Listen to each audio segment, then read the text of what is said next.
Hello, and welcome to tonight's presidential debates. I'm your host, and these are our candidates. Please introduce yourselves. I'm Jeffrey Andrade. I'm from Seattle, Washington. I'm your progressive candidate, and I'm 10% of every race. Hello, my name is Austin Garrett. I'm running as your regressive candidate, and I am from Texas. And unlike my opponent, I am 100% American.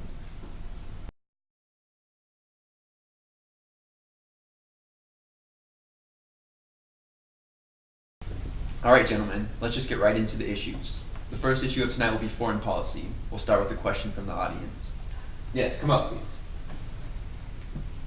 Hi, I'm a very concerned citizen of America, and I've seen that we're having a lot of tension with Syria. What do you two plan to do about this tension?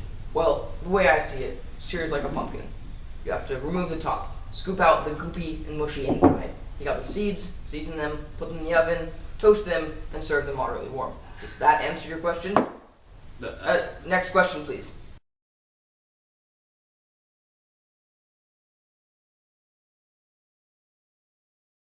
Now, Mr. Host, I haven't answered the question yet. Go ahead. I'm sorry, what was the question again? The tension in Syria. What's your plan? Yes, the tension in Syria. Now, in Syria, I see we have two options. Either you support us and our policy, or you're an American-hating terrorist that wants to kill us all. Now, I see that we should imprison these American-hating terrorists. Now, does that answer your question appropriately?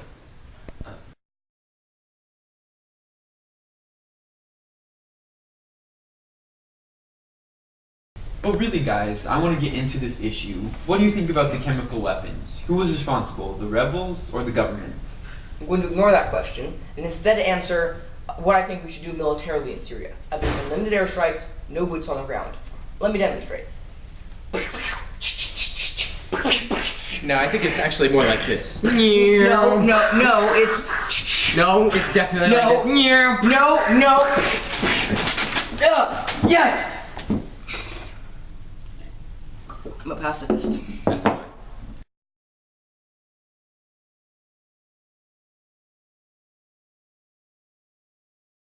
All right, gentlemen, let's move on to America. Oh, that's my country. Do we have any questions about domestic policy from the audience? Yes, sir, come on up. I'm a plumber, and I feel... Excuse me, sir. Did you say you were a plumber? Yeah. Could you please remove yourself from the desk? Thank you. As a plumber, I feel I have authority on education.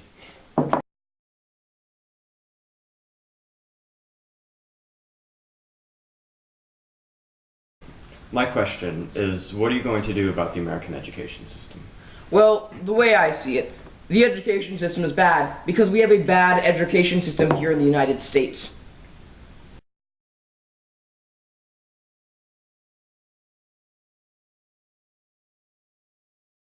Thank you for your insight, Senator. Do you have anything to share? Well, maybe if we had spent more money on education, then we would have been able to fix you.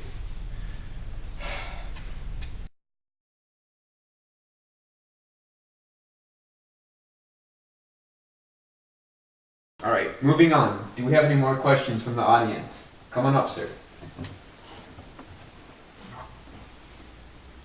So what are you going to do about marriage equality?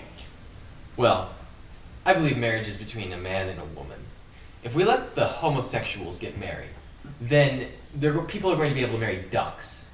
And if ducks are able to marry people, then they're going to be able to marry crocodiles. And then if ducks marry crocodiles, we'll have crocoducks running around everywhere. Do you want to see a crocoduck? I don't want to see a crocoduck.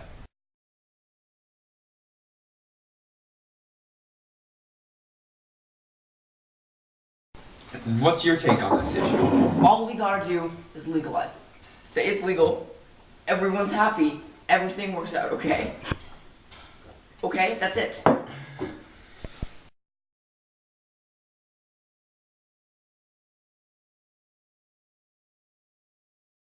Any final questions from the audience? Yes, come on up, sir.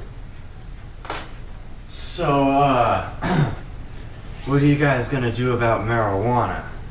Well, everyone who smokes pot leads a productive and successful life. This is a fact. I'm 40% sure there's evidence supporting this. So I'm all for legalizing and taxing marijuana. Next question, please.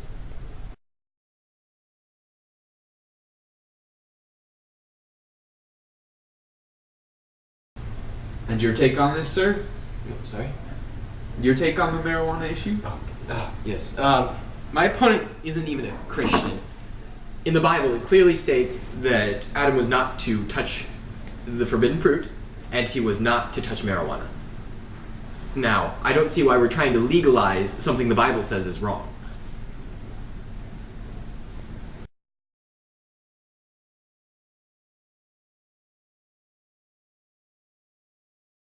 Thank you to our lovely audience for all of your questions. Now, if you don't mind, I'd like to ask a few.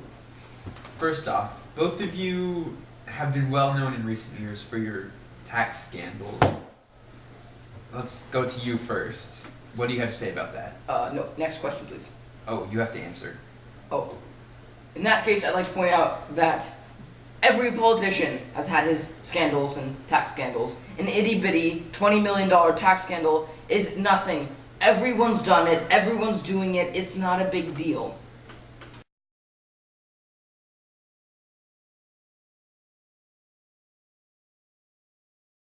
And you, do you have anything to say about your recent scandals? Alright, listen here, you little punk. We're not talking about this in this debate, okay?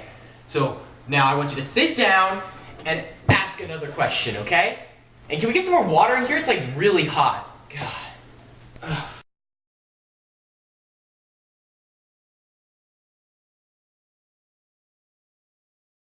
Alright, we're moving into the final segment of our debate here today. And before we close, I just want to ask you, why should the American people vote for you? Let's start with you. There's one simple reason. My opponent is from Texas. Texas has a very high obesity rate. Therefore, my opponent obviously caused that high obesity rate. If he were to be elected president, the obesity rate in the United States would increase. It's simple.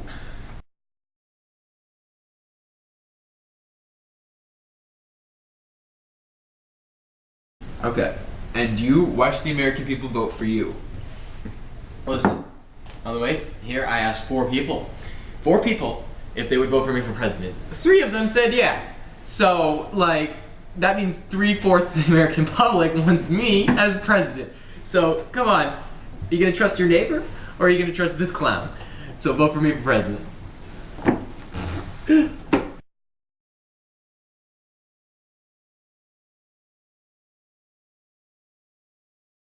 Alright, this concludes our So debate one. for the evening. Yeah, right. Our candidates are congratulating each other and are getting ready to go.